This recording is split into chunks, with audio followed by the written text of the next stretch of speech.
नमस्कार साथियों। हम पिछला क्लास हम लोगों ने क्या पढ़ा था, यानी कि अनुच्छेद 1 से लेकर 8 तक पढ़ा था। आज हम लोग 9, 10, 11 बस आज अनुच्छेद 9, 10, 11 के ही बारे में चर्चा करेंगे। ये वीडियो ज़्यादा बड़ा नहीं होगा, हमको लगता है 5-10 मिनट भी नहीं होगा इसको। इसके बाद एक सेपरेट वीडियो हम लोग एकदम धीरे धीरे छोटे छोटे वीडियो में तोड़ तोड़ कर समझेंगे। तो चलिए हम लोग समझते हैं अनुच्छेद 9 को। अनुच्छेद 9 कहता है कि विदेशी राज्य की नागरिकता से अगर कोई व्यक्ति अगर विदेशी राज्य की नागरिकता अगर भारत का है और वो अमेरिका में रहना चाहता है, अब उसको भारत में मन नहीं लगे और वो कहे कि अब हम अमेरिका में रहना चाहते हैं, तो अगर उसे अमेरिका की नागरिकता प्राप्त हो गई तो वो अगर स्वेच्छा से कोई आदमी अमेरिका का नागरिकता प्राप्त कर लिया तो अपने आप उसका जो है भारत की नागरिकता खत्म हो जाएगी। तो कहता है कि विदेशी राज्य की नागरिकता स्वेच्छा से अर्जित करने वाले व्यक्तियों के नागरिक न रहना, यानी कि अनुच्छेद 9 कहता है कि एकल नागरिकता का प्रावधान करता है, यानी कि कोई भी व्यक्ति हो सकता है तो एकल नागरिकता, कोई भी एक देश का नागरिक। यहाँ इससे यही नहीं पता चलता कि एकल नागरिकता हो, कोई भी देश का हो तो एक है, चाहे वो अमेरिका हो चाहे या भारत का हो। तो कहता है कि विदेशी राज्य की नागरिकता स्वेच्छा से अर्जित करने वाले व्यक्ति को ये यहाँ की नागरिकता अपने आप चली जाएगी। समझ पा रहे हैं मेरी बात को? अनुच्छेद 10 क्या कहता है? अनुच्छेद 9 ये कहा, यानी कि सटल तो गईल, समझे।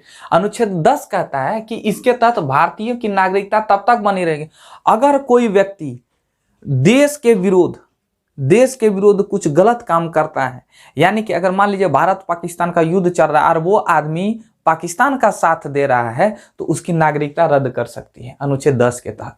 समझ पा रहे हैं? और अनुच्छेद 11 कहता है कि नागरिकता संबंधित जितने भी कानून बनाएगा वो संसद बनाएगा, और संसद में कौन? तो संसद में गृह मंत्रालय।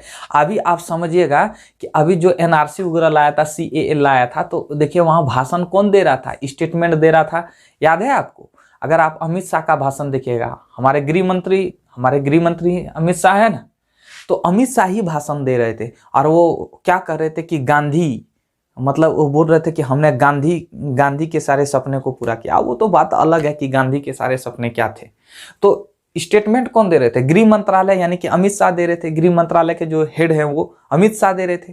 तो यानी कि हम कह सकते हैं कि नागरिकता संबंधित जितने भी कानून है वो कौन बनाता है? वो आपका गृह मंत्रालय, यानी कि संसद के गृह मंत्रालय द्वारा बनाया जाता है। समझ पा रहे? तो अनुच्छेद 8 है, यानी कि अनुच्छेद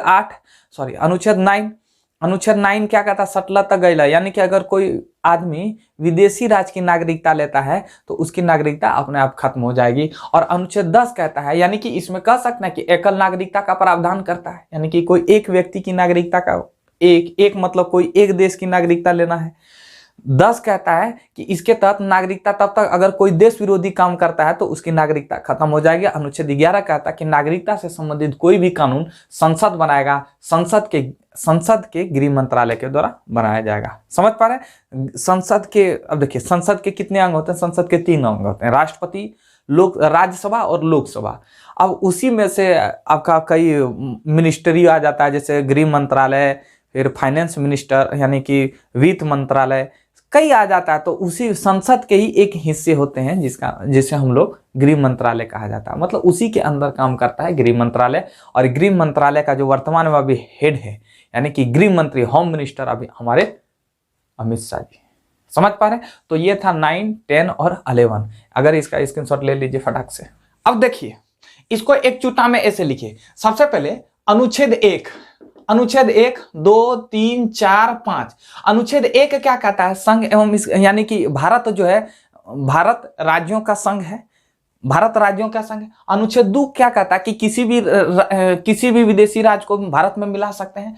और जब इसमें मिलाने की बात करता है और इसमें मिलाने की बात करता है, और इसमें 3 में क्या कहता है कि अगर किसी भी राज्य को इसमें तो बोला मिला लिए, और फिर यह मिलाने के बाद अगर भारत के अंदर किसी भी राज्य के सीमा में परिवर्तन, उनके नाम में बदलाव कर सकते हैं। जैसे अभी क्या हो रहा है, जैसे उत्तर प्रदेश का पहले नाम क्या था? संयुक्त प्रांत, तो उनका नाम चेंज करके उत्तर प्रदेश किया। फिर अभी इलाहाबाद का नाम चेंज किया प्रयागराज। समझ पा रहे हैं? तो ये किस अनुच्छेद के तहत? अनुच्छेद 3 के तहत। अनुच्छेद 4 क्या कहता है? अनुच्छेद 4 कहता है कि अनुच्छेद 2 और 3 जो है ये अनुच्छेद 268 यानी कि संशोधन 268 के तहत बाहर है, यानी कि 2 और 3 में ये अनुच्छेद 268 के बारे में। अनुच्छेद 268 क्या है वो आगे चल के हम लोग चर्चा करेंगे। अनुच्छेद 5 क्या कहता है नागरिकता के बारे में? अब देखिए ये तो आपका भाग 1 हो गया और ये आपका भाग 2 हो गया। तो भाग 2 में 5 से 11। 5 क्या कहता है? 5 कहता है कि नागरिकता यानी कि संविधान बनने से पहले नागरिकता। अनुच्छेद 6 क्या कहता है? कराची से रांची। अनुच्छेद 7 क्या कहता है? रांची से कराची। याद है ना, हम बताए थे कि अगर कोई व्यक्ति पाकिस्तान से यानी कि पाकिस्तान से अगर भारत आ रहा है तो उनको नागरिकता दिया जाए। फिर अब क्या उसमें भी बताते थे संविधान बनने से पहले ऐसे बताए थे ना, तो उसको इतना डिटेल याद रखना है, सिर्फ इतना है, एकदम उसका कीवर्ड पकड़ना है, कराची से रांची, रांची से कराची। यानी कि अगर कोई व्यक्ति भारत से पाकिस्तान गया और फिर उसको पाकिस्तान में अच्छा नहीं लगा, फिर वो भारत आ गया, तो उनके लिए नागरिकता। और याद कीजिए इसमें हम लोग चर्चा करते हैं भारतीय मूल को नागरिकता। अगर कोई व्यक्ति अगर कोई व्यक्ति है उनका दादा दादी नाना नानी अगर जन्म उनका भारत में हुआ, वो भारत के और वो जो है अमेरिका में रही और वहां अगर उनका लड़का पैदा हुआ तो वो भी भारतीय मूल के माने जाएंगे। जैसे अभी कमला हैरिस वर्तमान में। अनुच्छेद 8 अनुच्छेद 9 क्या कहा कि अनुच्छेद 9 में सटल तो गई लो, यानी कि अगर कोई व्यक्ति स्वेच्छा से अगर विदेशी नागरिकता अपना लेगा तो उनकी भारतीय नागरिकता खत्म हो जाएगी। अनुच्छेद 10 क्या कहता है? अनुच्छेद 10 क्या कहता है?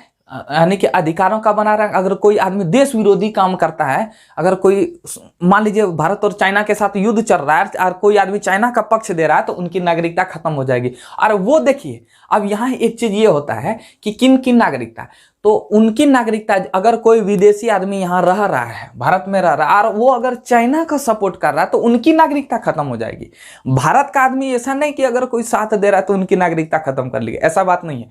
तो अनुच्छेद 10 में यानी कि नागरिकता खत्म करने की बात है कोई व्यक्ति। और इसमें जो है अगर संसद कोई काम करना, नागरिकता से संबंधित जितने भी कानून बनाएगा तो कौन बनाएगा? संसद में भी कौन? गृह मंत्रालय, यानी कि अमित शाह बनाएंगे। तो हल्का सा चूटा लीजिए और इसमें रिवीजन कर डालिए, आपका इसी में सारा काम निपट जाएगा। समझ पा रहे हैं? देखिए अनुच्छेद 5 से लेकर 11 तक में क्या चर्चा किया गया, अनुच्छेद में क्या चर्चा किया गया, उसी को हम लोग तोड़ तोड़ के समझते हैं। सबसे पहले याद कीजिए कि अनुच्छेद 5 से लेकर 18 तक नागरिकता के प्रकार बताया गया है। 18 बोल देते हैं, 5 से लेकर 8 तक नागरिकता के बारे में कितने प्रकार के नागरिक हैं उनके बारे में चर्चा किया गया 5 से लेकर 8 तक। 9 में याद कीजिए विदेशी के बारे में चर्चा किया गया है, यानी कि अगर कोई भी आदमी विदेशी से स्वेच्छा से अगर विदेशी नागरिक लेगा तो भारत का नागरिक नहीं रहेगा वो।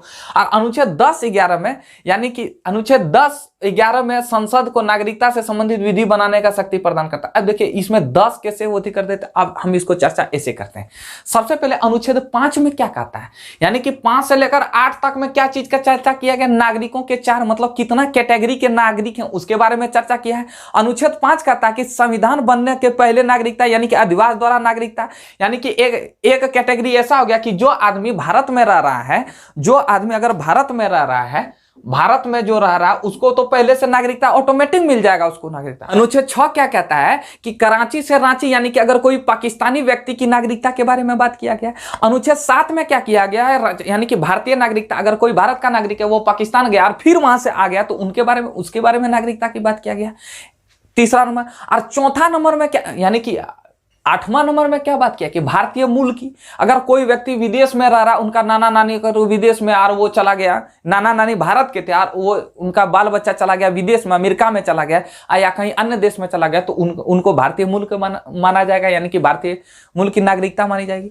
और अनुच्छेद 9 में क्या कहता है कि किसी विदेशी राज्य को, यानी कि सटल तो गई, अगर कोई आदमी विदेशी राज्य की नागरिकता अपना लेता है तो उनकी ऑटोमेटिक भारत की नागरिकता खत्म रहेगी, यानी कि एकल नागरिकता का प्रावधान करता है, वो भारत का नागरिक नहीं होगा। अनुच्छेद 10 में कहता है कि अगर कोई व्यक्ति यानी कि अगर कोई देश विरोधी काम करेगा तो उनकी नागरिकता खत्म हो जाएगी, यानी कि वो खत्म करेगा कौन करेगा? संसद ही करेगा ना। समझ पा रहे? तो हम 10 और 11 को दोनों में एक में लिख दिए तो इसमें कोई दिक्कत नहीं हो। 11 क्या कहता है कि कोई भी, देखिए यहाँ 10-11 ने सिर्फ केवल 11, 10 को हम अलग लिख सकते हैं। ऐसा नहीं कीजिए इसी में 10 ले सकते हैं और तथा इसी में 11 मान लेते हैं। अनुच्छेद 10 तथा 11 में संसद को नागरिकता से संबंधित विधि बनाने की शक्ति प्रदान करती। अनुच्छेद 10 नहीं, अनुच्छेद 10 भी कहता है, यानी कि मतलब संसद अगर कोई व्यक्ति देश विरोधी काम करता है तो उसको संसद हटाएगी, कोई अन्य आदमी नहीं हटा सकता, संसद हटा सकती है। तो इसलिए अनुच्छेद 10 और 11 में किसको अधिकार है? संसद को अधिकार है। तो इसलिए 3 कैटेगरी में हम लोग नागरिकता को बांट कर पढ़ा। अनुच्छेद 11 तो आप जान ही रहे हैं कि कोई भी नागरिकता संबंधित अगर कानून बनाएगा यानी कि विधि का विनियमन करेगा तो कौन करेगा? संसद करेगा। संसद में भी कौन? Home minister.